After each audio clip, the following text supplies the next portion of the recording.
बहुत मुश्किल हो गया भैया।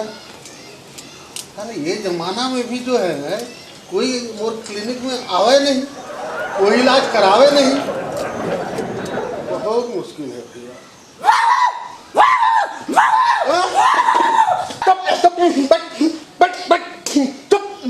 हाँ क्या हो गया बता।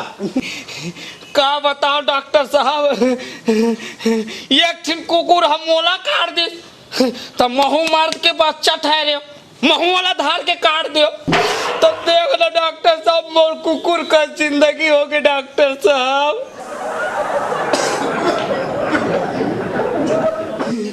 इलाज है।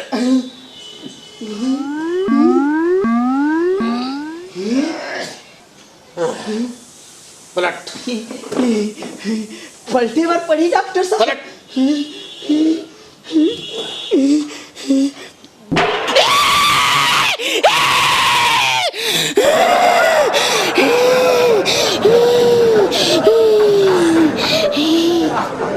कैसे लगी? पिरावा थे डॉक्टर साहब। कोई बात नहीं, सब ठीक हो जाएगी। हाँ, तो नाम बता। उत्कैन। बाप के नाम? बुत्कैन। अच्छा ठीक है। तो डॉक्टर साहब हो गई इलाज। आज तो पहला दिन है, वो पहला इंजेक्शन लगे है। ऐसे जो है ना 13 दिन और आना है और 13 इंजेक्शन लगाना है।